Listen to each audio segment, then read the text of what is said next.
Hello बच्चों, आज हम एक प्रतिशत से रिलेटेड क्वेश्चन सॉल्व करेंगे। क्वेश्चन में कहा गया है वृत्त की परिधि 50% कम की जाए तो उसका क्षेत्रफल कितना कम हो जाएगा, ये निकालना है।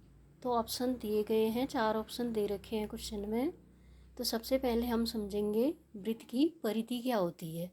तो एक वृत्त बना हुआ है जिसकी रेडियस जो है आर है।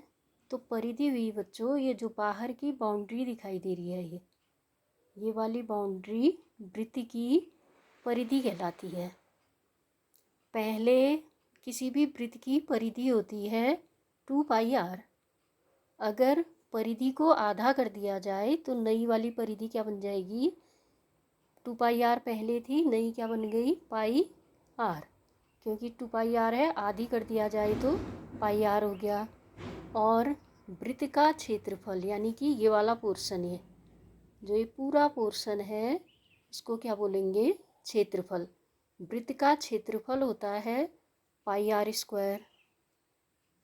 अब ये कह रहा है, अगर क्वेश्चन कह रहा है परिधि को 50% कम कर दिया जाए तो क्षेत्रफल में कितनी कमी आएगी।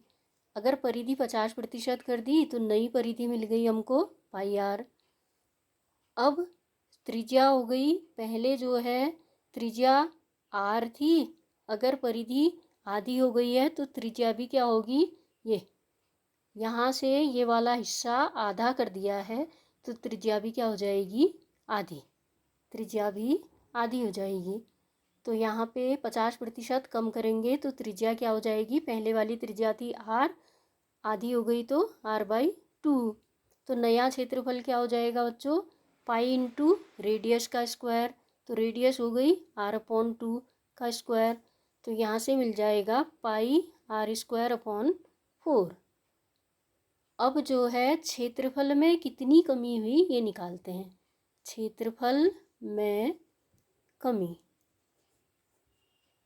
अब पहले का क्षेत्रफल था πr², नया वाला अभी मिला था जो πr²/4। तो माइनस किया तो दोनों को 3π²/4 आ गया।